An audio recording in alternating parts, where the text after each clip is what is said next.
بسم اللہ الرحمن الرحیم۔ السلام علیکم ناظرین، آج سے کروڑوں سال پہلے اللہ تعالیٰ نے اس دنیا کو تخلیق کیا اور پھر حضرت آدم علیہ السلام کے ذریعے اس دنیا میں انسانی زندگی کی بنیاد رکھی۔ اس طرح اللہ تعالیٰ نے روح زمین پر بے شمار قوموں کو آباد فرمایا اور ان قوموں کی طرف بے شمار انبیاء کرام کو مبعوث فرمایا۔ ہر ایک قوم کی طرف مختلف انبیاء کرام رشد و ہدایت کے لیے تشریف لائے، یہاں تک کہ کم و بیش 1,24,000 انبیاء کرام اس روئے زمین پر جلوہ افروز ہوئے۔ پھر اللہ تعالیٰ نے اپنے پیارے حبیب حضرت محمد صلی اللہ علیہ وسلم پر نبوت کا دروازہ بند کر دیا۔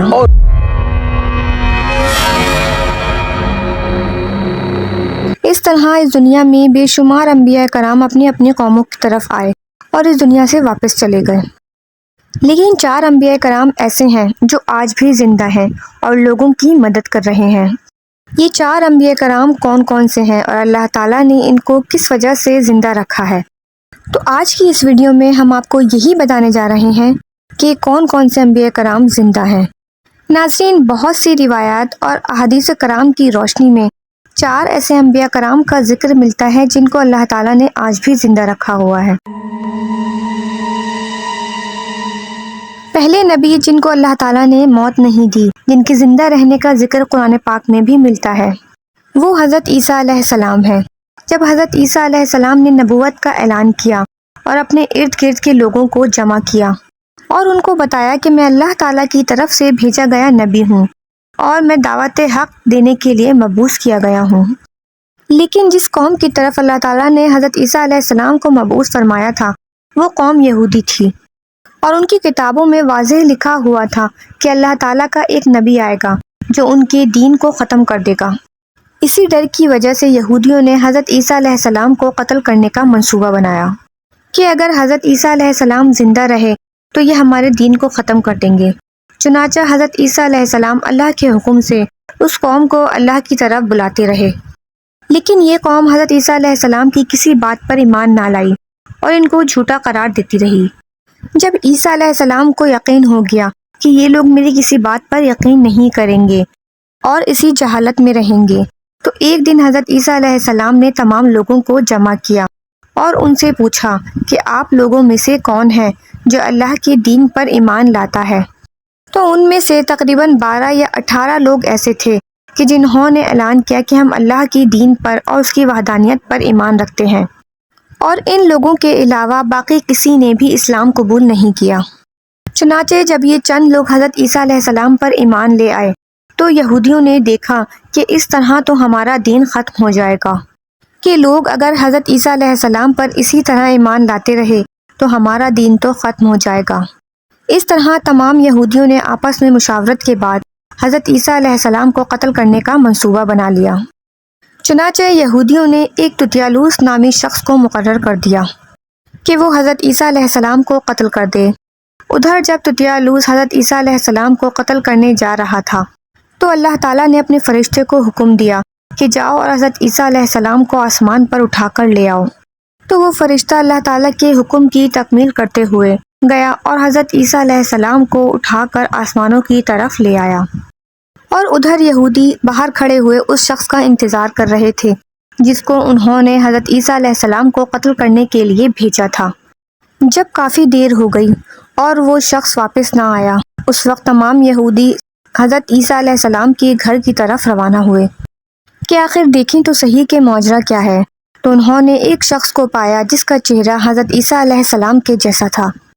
اور انہوں نے اسے قتل کر دیا۔ اور قتل کرنے کے بعد جب انہوں نے دیکھا کہ اس کا چہرہ تو عیسیٰ علیہ السلام جیسا ہے، لیکن یہ ہمارا ہی تتیالوس ہے کہ جس کو ہم نے عیسیٰ علیہ السلام کے قتل کے لیے بھیجا تھا، یہ معجزہ دیکھ کر یہودی حیران ہو گئے۔ اللہ تعالیٰ سورہ نساء میں فرماتا ہے، اور ان کے اس کہنے کی وجہ سے کہ ہم نے اللہ کے رسول یعنی عیسیٰ علیہ السلام کو قتل کر دیا ہے، حالانکہ انہوں نے عیسیٰ علیہ السلام کو قتل نہیں کیا اور نہ ہی انہیں سولی پر چڑھایا، مگر ان کے لیے کسی کو عیسیٰ علیہ السلام کا ہم شکل بنا دیا، بلکہ اللہ تعالیٰ نے حضرت عیسیٰ علیہ السلام کو آسمان کی طرف اٹھا لیا اور وہ یقیناً قتل نہیں ہوئے۔ اللہ تعالیٰ بے شک غالب و حکمت والا ہے۔ حدیث نبوی ہے کہ حضور اکرم صلی اللہ علیہ وسلم نے ارشاد فرمایا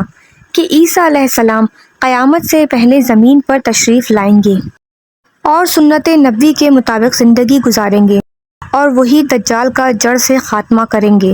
اور حضرت عیسیٰ علیہ السلام اس کے بعد دنیا میں تقریباً 7 سال تک رہیں گے، اور آپ کو مدینہ کی سرزمین میں گنبد خضرا میں دفن کیا جائے گا۔ اور جو لوگ اس بات پر ایمان رکھتے ہیں کہ حضرت عیسیٰ علیہ السلام کو صلیب پر چڑھا دیا گیا تھا اور نعوذ باللہ وہ قتل ہو چکے ہیں، تو وہ لوگ دائرہ اسلام سے خارج ہیں۔ تو ناظرین، اب بات کرتے ہیں دوسرے نبی کی جن کو اللہ نے زندگی عطا کی ہوئی ہے، وہ حضرت خضر علیہ السلام ہیں۔ حضرت خضر علیہ السلام ظاہری طور پر اس دنیا میں تشریف لائیں گے جب دجال اس دنیا میں ظاہر ہوگا اور اپنا فتنہ پھیلا رہا ہوگا اور لوگوں کو اللہ کے دین سے دور کر رہا ہوگا، تو اس وقت حضرت خضر علیہ السلام لوگوں کو اللہ تعالیٰ کے دین کی خبر دیں گے اور ان لوگوں کو اللہ تعالیٰ کی وحدانیت کی طرف بلائیں گے۔ ایک دوسری روایت میں آتا ہے کہ حضور اکرم صلی اللہ علیہ وسلم اپنے اصحابہ کو حضرت خضر علیہ السلام کا قصہ سنا رہے تھے۔ آپ نے کہا کہ حضرت خضر علیہ السلام کا باپ بادشاہ تھے۔ وہ حضرت خضر علیہ السلام کو بادشاہت نوازنا چاہتا تھا، لیکن حضرت خضر علیہ السلام کو دنیا کی بادشاہت قبول نہ ہوئی، اور حضرت خضر علیہ السلام نے اپنے والد کے جانشین بننے سے انکار کر دیا اور اپنے والد سے ناراض ہو کر جنگلوں کی طرف نکل پڑے، جہاں ان کو کوئی ڈھونڈ نہ سکا، اور وہاں آپ عبادت الہی میں مصروف ہو گئے۔ اسی دوران آپ کا گزر آب حیات کے چشمے کے پاس سے ہوا، اور آب حیات کے چشمے سے پانی پی کر آپ امر ہو گئے، اور اب تاحیات زندہ رہیں گے، اور آپ کے تاحیات زندہ رہنے کا ذکر کافی روایات میں ملتا ہے۔ اسی طرح حضرت انس نے ایک روایت نقل کی ہے کہ جب حضور اکرم صلی اللہ علیہ وسلم کا اس دنیا سے ظاہری انتقال ہوا تو ایک بزرگ سارے مجمع سے ہوتا ہوا حضور اکرم صلی اللہ علیہ وسلم کے جسم اقدس کے پاس آ کے رکا، اور اس نے کچھ پڑھا اور وہاں سے چل دیا، اور اس کے جانے کے بعد صحابہ کرام نے پوچھا کہ یہ شخص کون تھا؟ اس مجمع میں کوئی بھی اس شخص کو نہیں جانتا تھا۔ اس وقت حضرت علی رضی اللہ تعالیٰ عنہ بولے کہ میں اس شخص کو جانتا ہوں کہ یہ حضرت خضر علیہ السلام ہے۔ حضرت خضر علیہ السلام اللہ تعالیٰ کے حکم سے مصیبت زدہ لوگوں کی رہنمائی کرتے ہیں، اور حضرت خضر علیہ السلام لوگوں کی اصلاح کر کے ان کو اللہ تعالیٰ کے حکم کے مطابق زندگی بسر کرنے کا درس دیتے ہیں۔ ناظرین، حضرت عیسیٰ علیہ السلام اور حضرت خضر علیہ السلام کے بعد تیسرے زندہ نبی جن کا ذکر قرآن پاک میں ملتا ہے، اور وہ حضرت الیاس علیہ السلام ہیں۔ اس طرح کی تفاسیر میں بیان کیا گیا ہے کہ حضرت الیاس علیہ السلام کو ایک نورانی گھوڑے پر بٹھا کے آسمانوں کی طرف لے جایا گیا ہے۔ حضرت انس رضی اللہ تعالیٰ عنہ سے روایت ہے اور فرماتے ہیں کہ میں اور حضور اکرم صلی اللہ علیہ وسلم ایک بار ایک پہاڑ سے گزر رہے تھے، اور وہاں سے گزرتے ہوئے ایک آواز سنائی دی کہ اللہ تعالیٰ مجھے بھی حضور اکرم صلی اللہ علیہ وسلم کا امتی بنا دے۔ یہ آواز سنتے ہی اللہ کے نبی نے مجھے حکم دیا کہ اے انس، اس آواز کا پتہ لگاؤ کہ یہ کون ہے۔ تو حضرت انس رضی اللہ تعالیٰ عنہ بیان کرتے ہیں کہ میں جب پہاڑ کے اندر گیا تو میں نے دیکھا کہ ایک سفید پوش بزرگ اللہ کی عبادت میں مشغول ہے، اور جب اس شخص نے مجھے دیکھا تو کہا کہ اے بندے، تو حضور اکرم صلی اللہ علیہ وسلم کا صحابی ہے۔ تو حضرت انس رضی اللہ تعالیٰ عنہ نے کہا کہ جی ہاں۔ تو اس شخص نے کہا کہ میرا سلام حضور صلی اللہ علیہ وآلہ وسلم کو پہنچا دینا، اور حضور صلی اللہ علیہ وسلم کی بارگاہ میں عرض کرنا کہ حضرت الیاس علیہ السلام آپ سے ملنا چاہتے ہیں۔ میں واپس حضور صلی اللہ علیہ وسلم کے پاس آیا اور حضرت الیاس علیہ السلام کا پیغام حضور اکرم صلی اللہ علیہ وسلم کو پہنچایا، تو آپ صلی اللہ علیہ وسلم نے مجھے اپنے ساتھ لیا اور حضرت الیاس علیہ السلام سے ملاقات کے لیے چل پڑے۔ اور جب آپ صلی اللہ علیہ وسلم الیاس علیہ السلام کے پاس پہنچے تو میں کافی دور کھڑا ہو گیا، اور آپ صلی اللہ علیہ وسلم اور حضرت الیاس علیہ السلام کافی دیر تک بات کرتے رہے، اور اس وقت آسمان کی طرف سے کھانا نازل ہوا، اور اس کے بعد حضور اکرم صلی اللہ علیہ وسلم نے مجھے بھی اپنے پاس بلا لیا، اور پھر ہم تینوں نے کھانا کھایا، اور جب کھانا ختم ہوا تو میں نے دیکھا کہ آسمان سے ایک سفید پرندہ حضرت الیاس علیہ السلام کی طرف آ رہا ہے،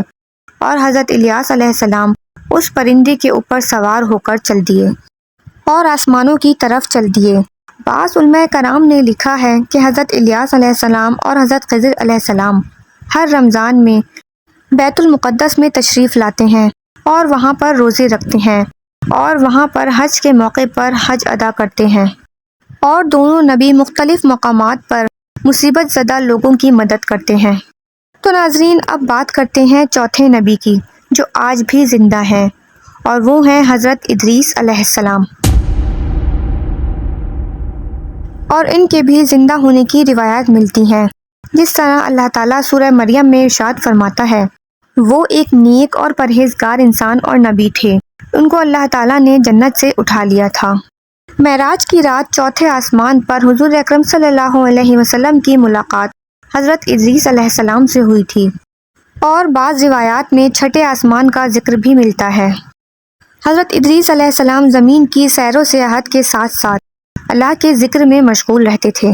حضرت ابن عباس فرماتے ہیں کہ حضرت ادریس علیہ السلام ایک درزی کا کام کیا کرتے تھے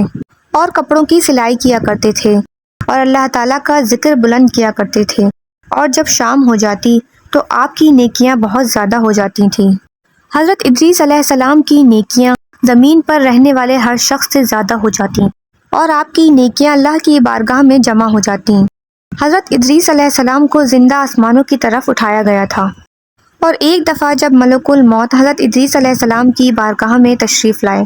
تو حضرت ادریس علیہ السلام نے کہا کہ مجھے موت کا مزہ چکھنا ہے۔